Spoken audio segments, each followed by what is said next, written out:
A seguir, Pastor Antônio Gilberto em O relevante papel da escola dominical em um mundo relativista.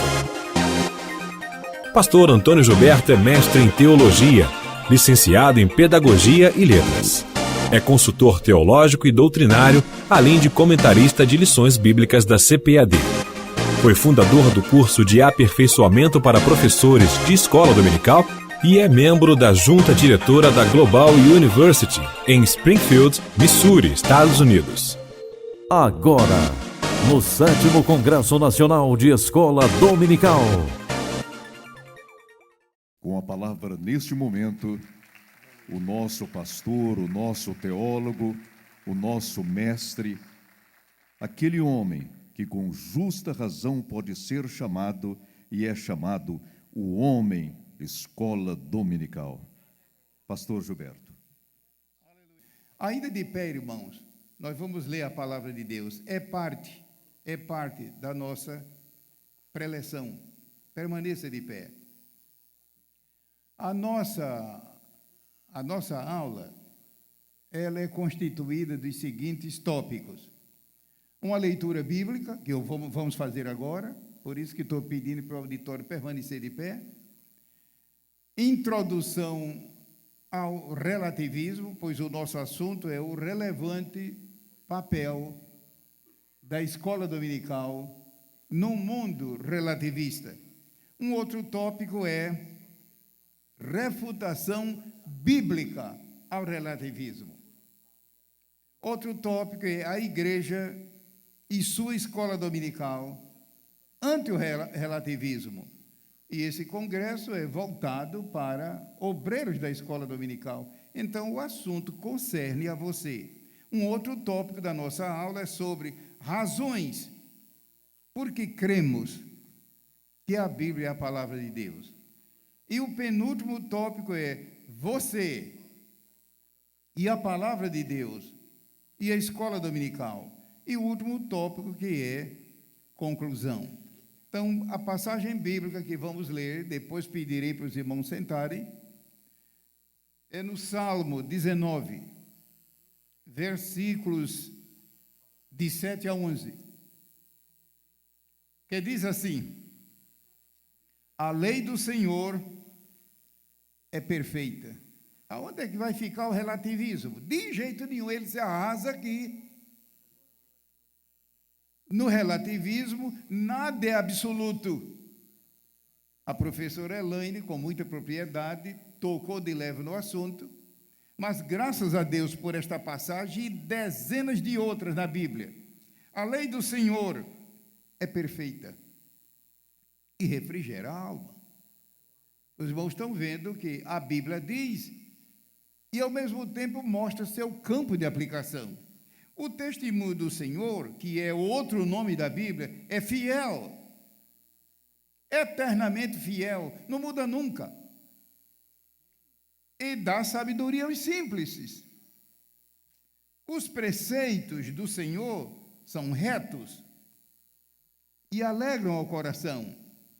O mandamento do Senhor é puro e alumia os olhos. O temor do Senhor é limpo. Aonde fica o relativismo nesse contexto? Desaparece. O temor do Senhor é limpo e permanece eternamente. Cadê o relativismo? Não tem nada a ver. Os irmãos estão vendo que é uma armadilha diabólica. Os juízos do Senhor são verdadeiros e justos juntamente, mais desejáveis são do que o ouro, sim, muito mais do que ouro fino, e mais doces do que o mel e o licor dos favos. O último versículo da leitura. Também por eles é admoestado o teu servo, e em os guardar a grande recompensa. Se houvesse tempo, ainda de pé, nós falaríamos dessa partícula conjuntiva e. Já notaram que cada declaração tem um e, mostrando o efeito. Não vou fazer, devido ao tempo. Peço que o distinto auditório tome seus assentos. Glória seja a Deus. Glória seja a Deus. Tome seus assentos. O nosso primeiro ponto, o nosso primeiro tópico, relativismo, é uma teoria filosófica. Os irmãos estão vendo que é um campo científico da filosofia e de natureza moral, que afirma o seguinte: tudo que existe nesta vida é contextual, ou seja, depende do contexto. Que todas as coisas desta vida são relativas e variáveis, que tudo neste mundo depende dos fins em vista, e que nesta vida nada é absoluto, inclusive o certo e o errado, e o bem e o mal.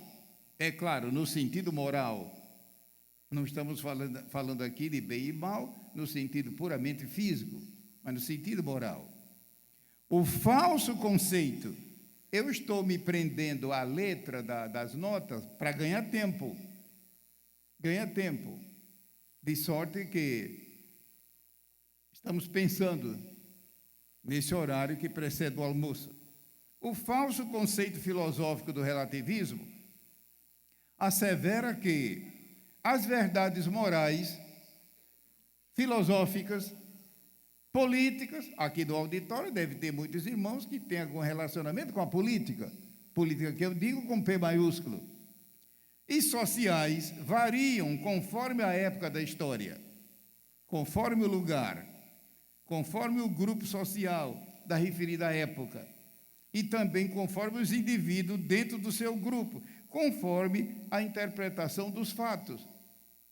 Isto quer dizer que, para o relativista, nada é absoluto. Eu vou repisar essa tecla. Nada é absoluto, nada é final, nada é imutável, tudo é relativo. Daí, se na sociedade só existissem relativistas, o mundo seria uma Babel indecifrável, uma anarquia geral e um descomunal hospital de alienados. Um hospital de psicopatas, se isso fosse verdade. A filosofia relativista é uma forma de expressão da falsamente chamada ciência de 1 Timóteo 6,20. Não vou ler, respeitando o tempo, mas você conhece esta passagem, que Deus usou o apóstolo Paulo para advertir Timóteo, inclusive seus últimos escritos, a falsamente chamada ciência. Ciência sim, mas falsa. Professor de escola dominical, superintendentes e alunos têm que estar precavidos e prevenidos contra isso. Mencionada na Bíblia, falsamente chamada ciência, a qual, professando alguns, se desviaram da fé. Se desviaram da fé. Nas notas, há mais pormenores. O relativismo é uma das manifestações da atual e crescente onda. Eu vou pedir aqui ajuda para alguém deixar um pouco o pedestal para livrar o nosso rosto. Obrigado, irmão. O relativismo é uma das manifestações da atual e crescente onda de humanismo no mundo, de conceitos filosóficos alucinados, loucos. Humanismo, não estou falando de humanitarismo, de humanismo, sistema filosófico em que o homem é o centro e Deus fica fora. E quando Deus é mencionado teoricamente. E você sabe que o Brasil está cheio disso. E não é só o Brasil, é o mundo. Humanismo. Obrigado. Não tem que segurar o cabo do microfone. O humanismo é o sistema de pensamento do qual o homem e o seu conhecimento e o seu pensamento e o seu desenvolvimento. Veja, desenvolvimento. Pense no Brasil de 50 anos atrás, como é que era. E hoje, um país emergente. Lembre-se que o relativismo está nesse meio. Os evangélicos precisam se precaver. Seus interesses ocupam o centro das atenções e Deus é deixado fora. O relativismo alastra-se furtivamente, quer dizer, de maneira enganosa, em todos os espaços da camada da sociedade, sem ser notado. E o pior, não é contestado. Como é que fica a escola dominical nesse contexto? A escola que eu digo, o professor, o dirigente. E aonde é que esse sistema de relativismo age? No lar. Veja, um local sagrado, o lar, na escola, na multimídia, na igreja e suas instituições. Horrível isso! Na igreja e suas instituições, como é o caso, por exemplo, de educandários. Irmão Gilberto, sim, nós pesquisamos. E educandários evangélicos que foram estabelecidos no início do movimento pentecostal, lá na América, em 1916, com a finalidade de ajudar a promover e a manter o movimento pentecostal, em muitos lugares hoje estão eivados de relativismo. Na política, nas profissões, na ética, veja, um campo tão nobre que é o campo da ética. No recreio, na administração pública e privada, e na vida pessoal e relacional do indivíduo. Conforme acabamos de expor, ao relativismo aplica-se o que está escrito no Salmo 11 e versículo 3.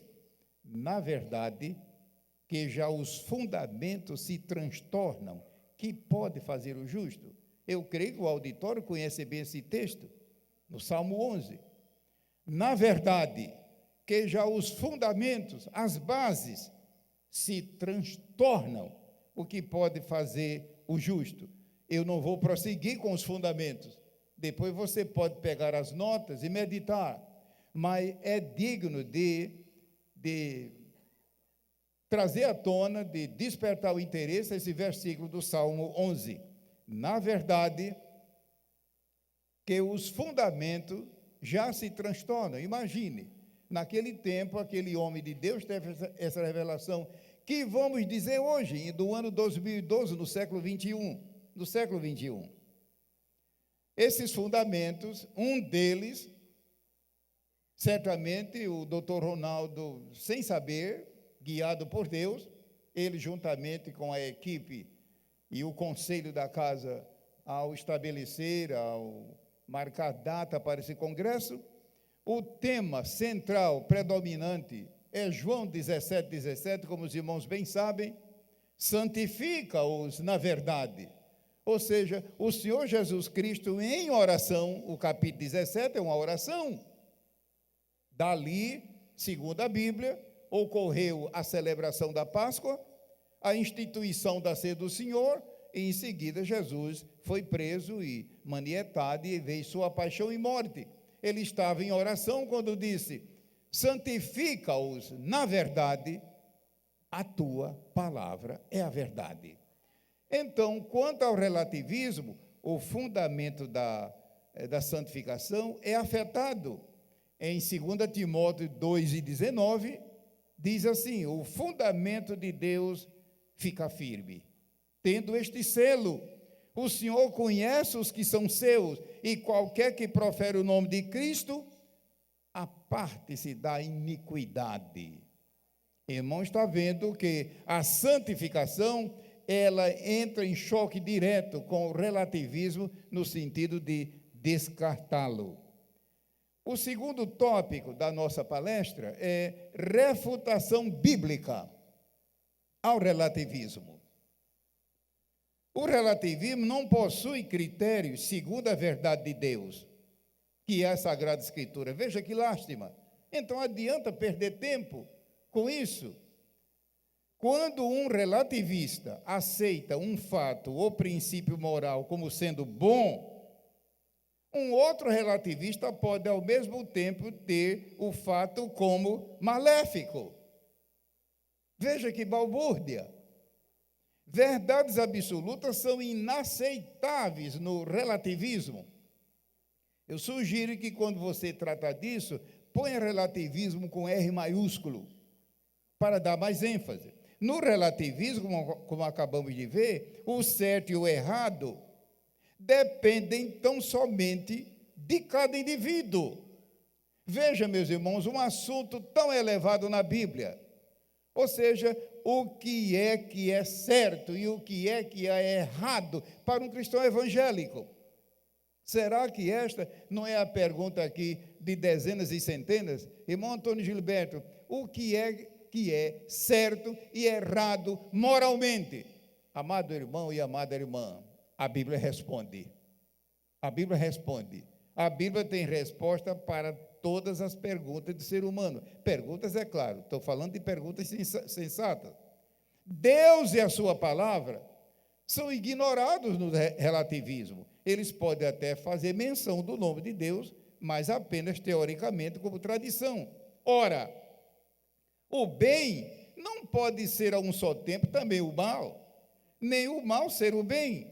Em Isaías 5:20, Deus disse, Deus que falou por meio do profeta.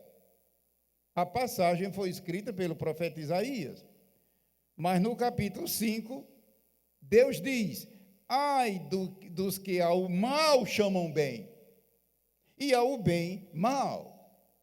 Isto é perversão da verdade ao longo das Sagradas Escrituras.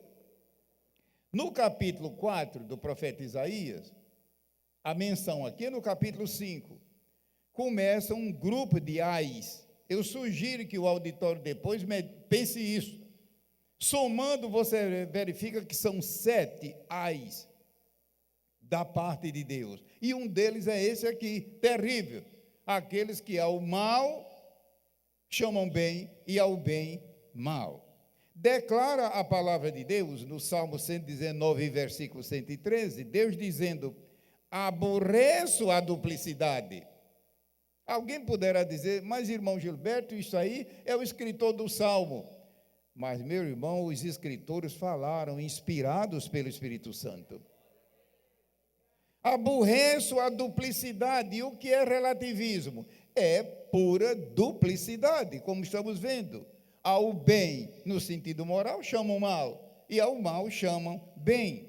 Por sua vez, o Senhor Jesus, em Marcos 5,37, disse, seja, porém, o vosso falar, sim, sim, não é sim e não. Ou seja, o crente não pode ter duas caras, duas palavras, duas formas de dar testemunho.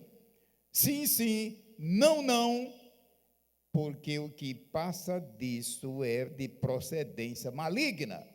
Então, ninguém pode aqui me contestar, nem fora daqui, aquilo que eu acabei de dizer, que o relativismo é uma armadilha diabólica. O Senhor Jesus disse que quem diz sim e em seguida não, ou vice-versa, é de procedência maligna. A palavra de Deus é a verdade divina e absoluta. Em que sentido? Em que campos? Sobre a vida e sobre a morte.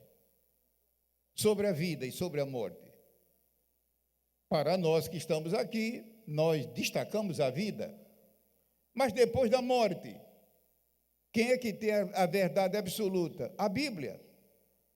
Ou seja, o ímpio, quando morre, o salvo, quando falece, não precisa ninguém ficar cheio de dúvidas, a Bíblia tem a resposta. Mas a Bíblia é a verdade divina absoluta sobre o pecado e o seu perdão, sobre a perdição e a salvação. Imagine essa onda tremenda que existe atualmente de universalismo. Ora, o universalismo com U maiúsculo é uma forma de relativismo sobre a realidade do céu para os salvos e a realidade do inferno para os perdidos, sobre a vida eterna com Deus para os salvos e sobre a perdição eterna dos ímpios que morrem se aceitar a Jesus. A palavra de Deus é a verdade divina e absoluta, que somente pela fé em Cristo, mediante o Evangelho, o homem aceita Jesus, torna-se nova criatura e vive para Ele. No Salmo 119, versículo 160, está escrito: a tua palavra é a verdade desde o princípio, e cada um dos teus juízos dura para sempre. Onde vai ficar o relativismo diante da palavra de Deus? Então, fiquemos com a palavra de Deus, pura como ela é, e o relativismo não terá lugar. A tua palavra é a verdade desde o princípio. Veja, não é desde a eternidade, que a eternidade não tem princípio. O princípio aqui é o princípio quando Deus começou a criar o universo, enfim, por nosso Senhor Jesus Cristo. E cada um dos teus juízos dura para sempre. Em 1 Coríntios 4:6, são recursos que os irmãos obreiros da escola dominical e da igreja em geral poderão depois utilizar nos seus estudos. Em 1 Coríntios 4:6, a Bíblia diz: para que em nós aprendais a não ir além do que está escrito. Amados irmãos, amadas irmãs, ninguém nasce sabendo das coisas. Um bebê, ao nascer, não sabe nada. Mas se for ensinado, aprende como você aprendeu e está aprendendo. Espiritualmente não é diferente. O crente que acaba de aceitar Jesus é chamado de nascido de novo. A escola dominical lida com esse campo, não é somente no sentido físico, mas também no sentido espiritual. O discipulado é uma grande responsabilidade. Voltamos a reafirmar. Os irmãos estão vendo que eu estou repisando, relembrando, repetindo, mas não é pura repetição, é reiteração, como Jesus tantas vezes fez, de reiterar uma verdade para ela ficar bem firme. A palavra de Deus é a verdade eterna e absoluta, contra erros doutrinários. É o seu caso? Em casa, na escola, na profissão, na escola dominical, no trabalho do Senhor? É a verdade absoluta e eterna contra os erros das falsas religiões e falsas seitas. É a verdade divina e absoluta contra erros filosóficos. Certamente, aqui no auditório, há muitos irmãos que são professores de filosofia, estudantes de filosofia. Tome cuidado, tome cuidado. É claro que você tem que estudar lá, mas para você eliminar dúvidas, é a Bíblia. Mas aonde? A Bíblia inteira, principalmente o Pentateuco, principalmente, e os livros históricos também têm passagem magnífica, mas o grosso da verdade está no Pentateuco, nos Salmos, enfim, nos livros, Provérbios, e o Novo Testamento nem se fala, é uma riqueza. Ela é a verdade absoluta e eterna contra os erros da consciência humana desalinhada com a Bíblia. A consciência, a minha e a tua, se estiver desalinhada com a Bíblia, ou então cauterizada pelo pecado. Outra verdade magnífica que a Bíblia declara, e você e eu sabemos pela convicção do Espírito Santo, o Espírito Santo dá testemunho com o nosso. Veja, a Bíblia diz que não é testemunho ao nosso, mas com o nosso espírito, de que somos filhos de Deus. E um desses testemunhos qual é? Que Jesus Cristo é a plenitude de Deus. Lá em Colossenses 2:9 você vê a Bíblia dizendo que em Jesus habita toda a plenitude da divindade, e ainda diz mais, habita corporalmente. Alguém ainda vem me dizer: irmão Antônio Gilberto, a área que eu trabalho na Casa Publicadora é uma área ligada à consultoria, e é muito comunicado que vem. Há poucos dias chegou uma correspondência, aliás, um e-mail dizendo: irmão Antônio Gilberto, inclusive essa pessoa é um pastor. Havia possibilidade na vida de Cristo dele fracassar com aquelas tentações? Eu respondi: a Bíblia responde. Eu poderia responder baseado na minha experiência, mas deixa a Bíblia falar. E lá em Colossenses 2:9 diz: nele, em Cristo, habita toda plenitude, toda. toda a plenitude. Veja, irmão, uma forma de um pensamento divino que a língua portuguesa não tem condição de reproduzir. Como é que você explica isso? Plenitude e depois toda a plenitude. Ou seja, uma forma de absoluta, toda a plenitude, ainda diz mais, corporalmente. Não, Jesus nunca fracassaria, nem fracassou, nem vai fracassar. Ele é Deus. Nele habita corporalmente toda plenitude da divindade. Irmãos e irmãs queridos, a nossa felicidade é que nós temos um homem divino no céu.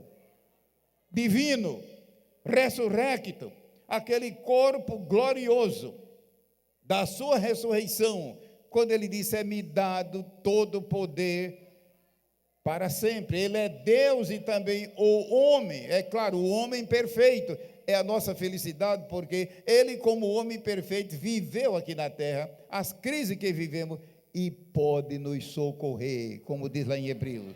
Glória seja ao nome do Senhor. O nosso terceiro tópico, já estamos caminhando para o final, a igreja e sua escola dominical. Esse congresso é voltado para a obra de Deus denominada Escola Bíblica Dominical. É claro que se pode usar outro título, mas como ela é realizada no domingo, que é o dia do Senhor, Escola Dominical. A igreja e sua escola dominical ante o relativismo. A Escola Bíblica Dominical é a agência da igreja responsável pelo ensino metódico.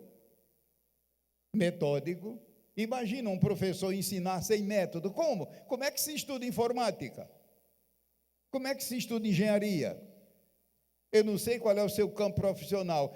Você teve o seu professor de usar métodos, que varia, depende da finalidade, enfim. O ensino metódico, pedagógico, que muita gente pensa que a palavra pedagogia não está no Novo Testamento, mas está, é claro, não em português. Pedagógico e seguido de toda a Bíblia. O pastor César Moisés, que está aqui, o pastor Claudio Ono e outros mais que lidam com a área da educação cristã, a partir do senhor diretor, o doutor Ronaldo, sabe que um dos propósitos da Casa Publicadora na área de escola dominical é publicar a Bíblia seguida. E os irmãos já viram que o currículo completa. Cada vez que o currículo retoma o currículo que passou, vem reforçado, vem renovado, vem aumentado. A Bíblia toda, para todas as idades, todos os domingos, da criança até o idoso que queira participar. Vejamos os elementos vitais, essenciais e indispensáveis à escola dominical. É rápido. Isso parece mais um relâmpago. Quais são esses elementos vitais, essenciais e indispensáveis à escola dominical para que ela cumpra o seu desideratum, o seu encargo de ensinar? O primeiro, a palavra de Deus.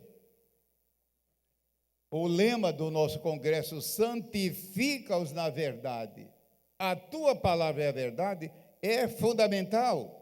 Mas em 1 Timóteo, é claro, o tempo não dá, porque numa hora como essa, eu pediria que quem tivesse a Bíblia e quisesse abrir para conferir, mas não vou fazer, vamos respeitar as circunstâncias, mas fica atento ao microfone, nós estamos caminhando para o fim, e vamos tomar somente mais, quem sabe, 8 ou 10 minutos, em 2 Timóteo 3, 16 e 17, a Bíblia diz assim, toda a Escritura, lembre-se, toda. Imagina um professor de escola dominical, um obreiro da escola dominical que nunca leu a Bíblia toda. Eu nem quero ver a cara dessa pessoa, desculpe, eu devia dizer rosto desse cara. Toda a Escritura divinamente inspirada é proveitosa para ensinar. É o nosso caso, o meu e o seu? Ou seja, precisamos aprender? Que ninguém sabe tudo, para ensinar. Graças a Deus por essa providência divina, é proveitosa para redarguir, que ao pé da letra significa repreender porque a pessoa está errada, ou então tendente ao erro. para corrigir. É a pessoa, de fato, que perdeu o rumo, está perdida e precisa começar tudo de novo. Para instruir em justiça. Eu estou lendo o versículo que eu transcrevi aqui nas minhas notas. Instruir em justiça. Ou seja, exercitar o crente em santidade. Inclusive, no original, esse termo aqui é um termo militar. Quem sabe se aqui no auditório não temos oficiais dos bombeiros, da polícia, do exército, da força aérea, você deve estar vibrando numa hora dessa. A Bíblia contém termos militares. E no original isso aqui é um termo militar. Instruir em justiça. Correspondente ao que nós chamamos hoje de ordem unida. Ou seja, enquanto não estiver 100%, o instrutor diz, repete. Mas, amor, não, repete até ficar como eu quero. É o que Deus nos diz, é o que treina até chegar ao ponto máximo. Outra finalidade da Bíblia, para que o homem de Deus seja perfeito, no sentido de maduro espiritualmente falando, maduro e perfeitamente instruído para toda boa obra. Ou seja, quando você pega esses dois versículos, o 16 e o 17, e verifica 6 vezes, a Bíblia diz para,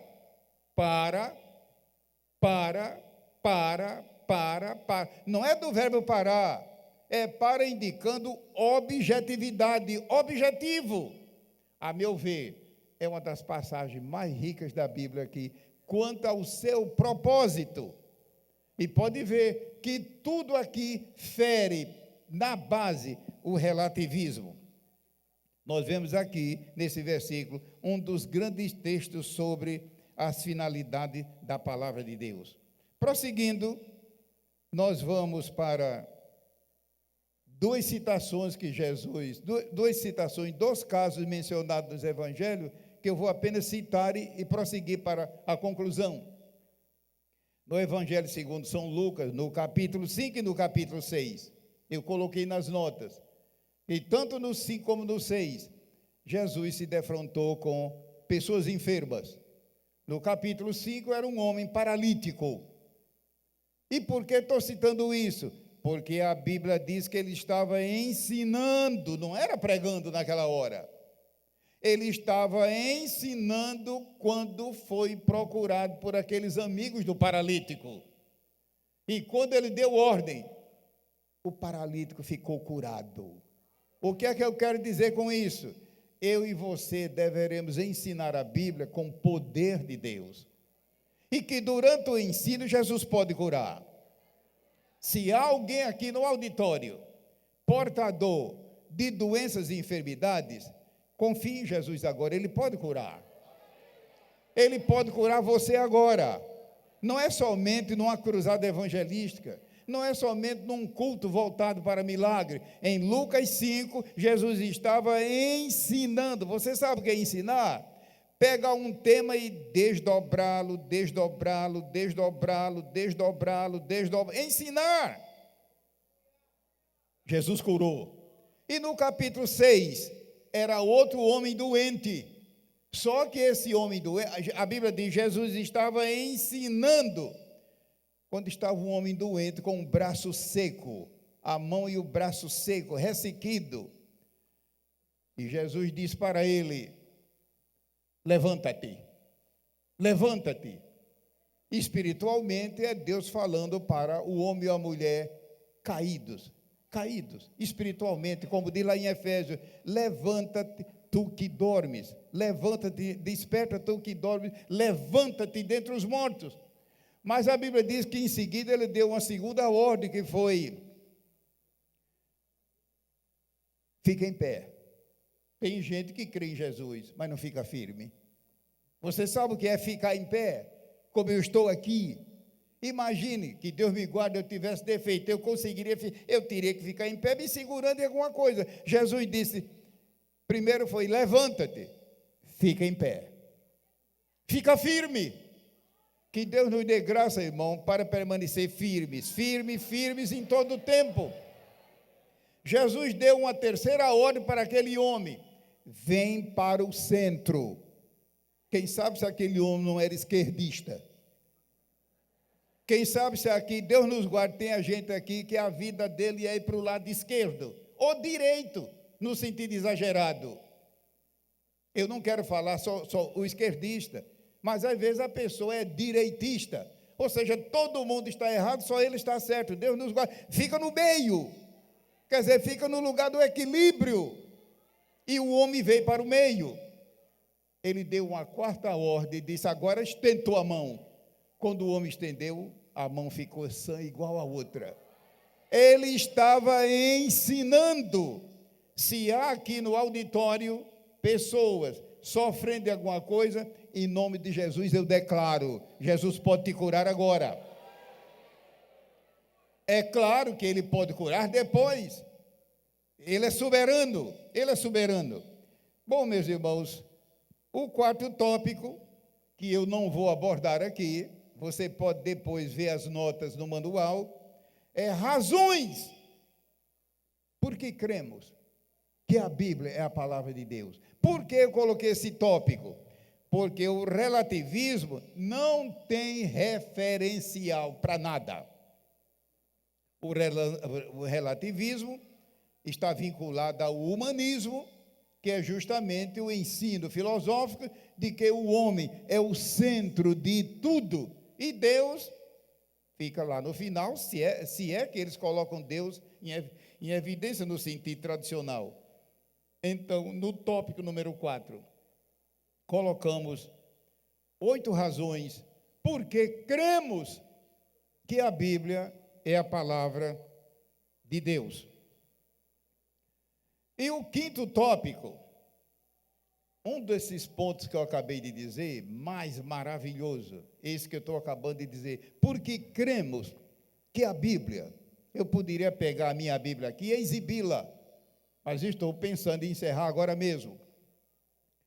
Em Marcos 7, versículo 13, quando ele chamou a Bíblia daquele tempo de a palavra de Deus. A palavra de Deus. Eu dizer que a Bíblia é a palavra de Deus é magnífico, mas não se compara com Jesus. Você dizer que a Bíblia é a palavra de Deus, Deus te abençoe. Agora imagine o próprio Jesus dizer que os escritos do Antigo Testamento está lá em Marcos 7,13. O quinto tópico que eu vou apenas mencionar é você e a palavra de Deus e sua escola dominical. Em resumo, eu e a palavra de Deus, como obreiro da escola dominical, leia a Bíblia diariamente. Um segundo conselho: estude a Bíblia.